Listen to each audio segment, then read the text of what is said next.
Welcome to Total Retail Talks, your podcast channel for retail knowledge. Hello, and welcome to this episode of Total Retail Talks. I'm Joe Keenan, Editor-in-Chief of Total Retail. I'm joined on today's episode by Mike Relich, the co-CEO of PacSun. Mike recently gave a presentation at the NRF Big Show in partnership with Antuit.ai about PacSun's use of Antuit's platform for inventory forecasting and allocation. And we're going to have a couple questions about that and some more things related to the PacSun business. So thanks for joining me, Mike. Yeah, thanks, Joe. It's my pleasure. So as I noted, you recently presented at NRF with Antuit.ai, and you talked a little bit about some of the challenges that presented themselves for PacSun as more consumers transacted with the company across multiple channels. Obviously, an omnichannel retailer. Tell us a little bit about kind of the challenges that have developed as I noted, more consumers are transacting across multiple channels with PacSun. Yeah, absolutely. So yeah, when COVID happened and our stores, obviously traffic shifted from stores to online, basically our e-commerce volume exploded. It grew substantially. And PacSun employs a global inventory model, which means that rather than segmenting inventory by channel, we have a big pool of inventory, and the methodology is to apply that inventory to where the sales occur, and also to enable a seamless shopping experience among our customers. So, what does that mean? That means that we were actually shipping from store.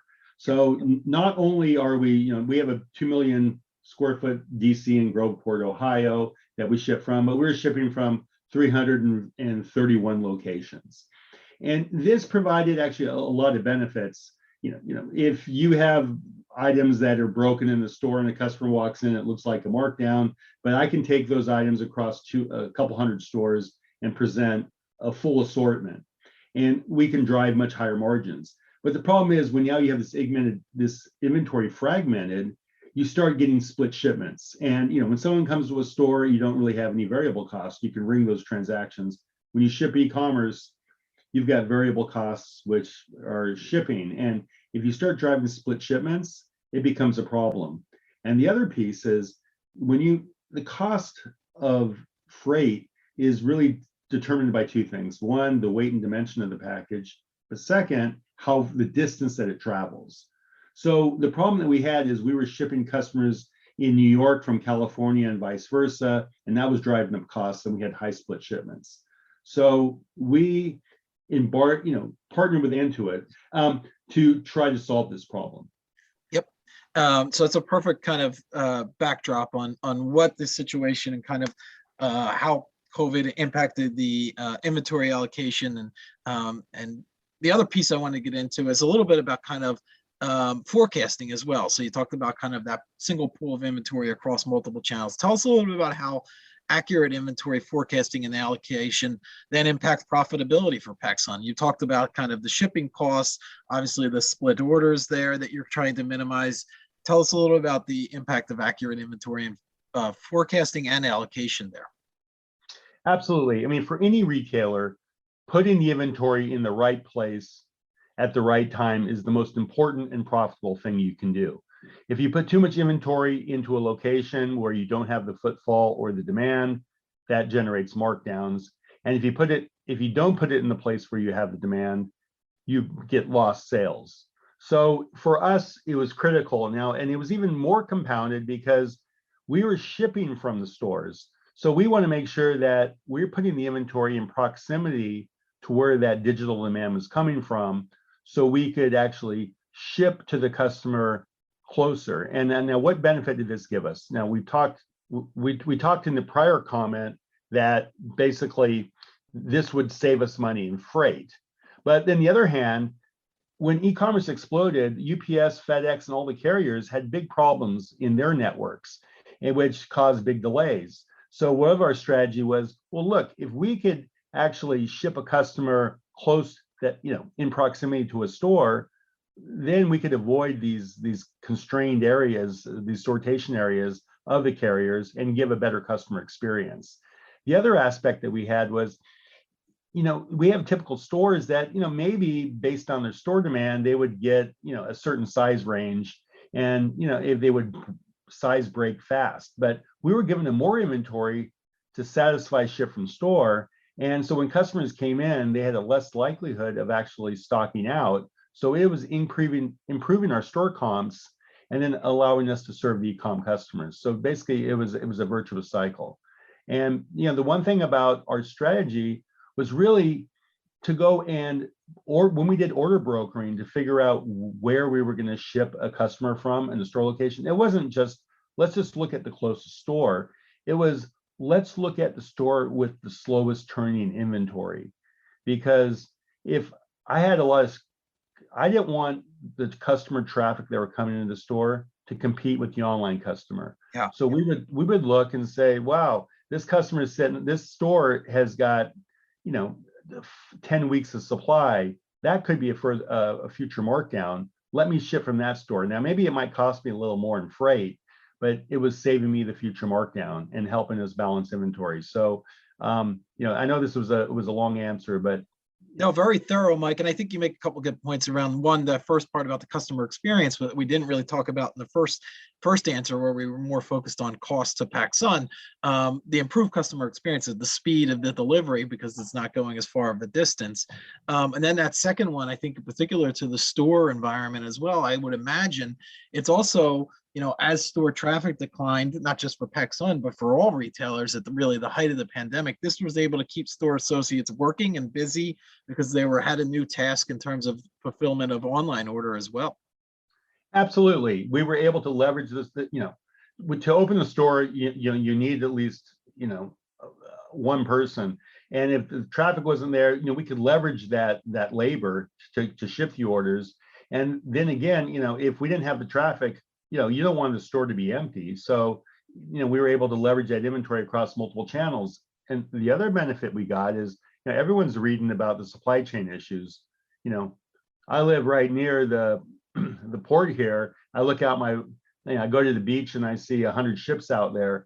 Well, these delays in merchandising, in getting our product, basically allowed us to take our e-commerce goods, ship them to a store, and basically double expose them, so we could, satisfy our store demand, but also satisfy the e-commerce demand and, Yep. and leverage that inventory. Yep, makes a lot of sense. So let's talk a little bit about the partnership with Antuit.ai for intelligent product allocation and replenishment. Tell us a little bit about the relationship and why that platform is attractive to PacSun. Yeah, so we were looking, the days of big ERP implementations, rip and replace, spend a couple years and do this, those are over. So, our strategy is, look, we've got a good platform, but there's an Economist article that came out a few years that says data is the new oil. And so our strategy is, well, look, let's take the data, let's figure out what learnings we have, and then take those and integrate those into our operational systems. So, we looked around, we talked to several partners, and, we really like the people at Antuit, and I had a relationship with them from a prior company. So we discussed the problem with them, and it was twofold. One, it was, okay, how do we place the inventory in the right locations to minimize split shipments and reduce the shipping distance? And then second, how can we go and take the learnings that we've gotten from the data and influence our order brokering module to make sure that we were allocating orders in the most economical place? And so talking to Antuit, we felt that they really understood the problem and we liked their solution. So now then the hard part came, the heavy lifting, which was, let's go and look at all the data we have. And, like any retailer, you've got a lot of data, but it's in silos and hard to get to. So let's extract, and the way that AI or machine learning works is if you give it horizontal, deep data, right? Wide horizontally. And so that was kind of a heavy lift, extracting all that data and giving it to it and making sure that the data is right, because the last thing we wanted was garbage in, garbage out. Correct. Yeah. So you talked about some of the business benefits already as a result of partnering with Antuit.ai, cost savings, better customer experience, meeting demand, and kind of trying to mitigate some of those supply chain challenges that exist for so many right now. Anything else that you would call out, or kind of those are the business benefits that you would cite there? Yeah, those are definitely the business benefits. I mean, we're able to significantly reduce split shipments. We employed what we call a depot store strategy, which is, we have markets like Southern California, we have plenty of stores. So distance is less of a problem, but so we looked at store footprint and said, well, where do we have stores that maybe have a bigger back room and maybe a little more labor? And we'll go and make those stores a depot store. So they'll get a heavier allocation. So rather than spreading it like peanut butter, we'll give them a little more, and they can service a region. So it's really looking at a store, looking at the zip codes and the e-commerce demand, drawing a radius there. And then we would basically give them, more inventory, knowing that they would fulfill probably a larger portion of orders. And then we change the parameters in our order brokering module to make sure that they did get a bigger portion of the orders. Yeah. And so we've already talked about the benefits we got. We had lower split shipments. We had lower freight rates because we're shipping less distance. We gave a better customer experience because the customers got these goods quicker. We're able to actually leverage the inventory across both channels. And especially with the supply chain challenges, we're able to go and take that inventory, and our inventory turns improved because we are servicing more customers with less inventory. Yeah. So with the conversation that we've had so far, we've talked a lot about kind of the shifting behaviors of consumers and what this means for retailers in an omnichannel environment. I'm specifically interested in kind of a broader, brings in a broader discussion of what the role of physical retail looks like for PacSun in this kind of environment going forward. Obviously, we've talked a lot about the fulfillment of online orders from your physical stores. And maybe it's changing. Maybe something that you're doing now might not be part of the future plan, or maybe some of these changes are long term. Tell us a little bit about how you envision your physical stores operating in as we move further into 2022 and hopefully in a post-pandemic environment at some point. Yeah, well, stores are an important part of the PacSun ecosystem, and for a number of reasons. One is, we are servicing the emerging consumer, which is, that right now it's the Gen Z consumer, and then, the Gen Alpha when they come to age. PacSun is an obvious choice. We're a digital first company. We're I think the first retailer in our segment to accept cryptocurrency on our website, which we're really proud of. We've got 2 million TikTok followers, probably the most of any of our competitors.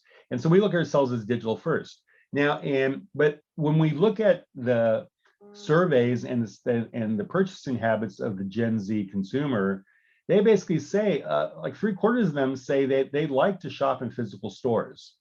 So, and looking at our store base, almost all of our stores are profitable. So, we're not like other people where, hey, stores are losing money. How do we get out of it? No, we have a very profitable store base. And the way we look at it is we want to service customers in any channel they want to shop in. We want to make it seamless. So we're doing ship from store, but we also have BOPIS capabilities. And customers go online and go pick up the store. And we just recently launched a pilot of local delivery, where you can order and have Grubhub or I think we're using Lyft and DoorDash to go make deliveries, and that's something that we'll roll out to across our store fleet. So and then the other point is stores are a very, very important acquisition vehicle for us. So a lot of the customers that we get, they come to the store, they shop, we enroll them in our loyalty program, and then we're able to go and start that conversation and hopefully convert them to multi-channel customers. So stores are a very, very important part of our ecosystem. Yep, and continuing that conversation online and digitally, as you mentioned, if that acquisition takes place first in the store, getting them into a loyalty program, and then you get to know the customer and better serve them. So continuing that relationship. I'll close with this final question for you, Mike. As co-CEO, obviously, you're continually kind of not only working in the present, but also looking ahead. What's the roadmap going forward? Tell us a little bit about the areas of focus for you and the PacSun organization as you look to continually try to grow profitably, particularly in 2022, a changing environment. Where is your focus attention? Well, there's a number. I mean, so PacSun is a very strong brand amongst the emerging consumer. And our business, like I said, our e-commerce business is very, very strong. Our store business is strong. And, we have a number of opportunities. Now, one being a digital first retailer, we have, like I said, 2 million TikTok followers. And, I think international expansion, I think there's opportunities to grow internationally for us because this whole digital presence is transferable to a number of markets. I think looking at PacSun, we're known for our denim, our graphic tees, our swim. We're very, very strong. I think there's other categories that customers would like to shop to us from, and there's opportunities there. And of course, we have the metaverse, right? We're accepting cryptocurrency. NFTs are becoming very, very popular, and crypto also. So I think NFTs is another area where we're looking for, and we think it fits into our customer cohort. Yeah, so some really kind of trying to stay at the forefront of innovation at PacSun. Mentioned specifically a couple things in terms of 2022 opportunities, even maybe potentially even further out in terms of international product expansion and the metaverse and NFT and cryptocurrency. So some great insights there. I want to take the opportunity to thank Mike Relich, the co-CEO of PacSun, for joining us on today's episode of Total Retail Talks. Thank you, Mike. Yeah, no, thank you, Joe. I really appreciate the opportunity. Thanks for listening. For more information on this podcast, please check out our podcast channel page at mytotalretail.com/podcasts for show notes. Total Retail Talks is available on Apple Podcasts, Google Podcasts, Spotify, and Stitcher. Make sure to subscribe on our podcast channel page as well. If you've enjoyed this episode, please take a few moments to rate and review this podcast. Thanks, and until next time, this has been Total Retail Talks.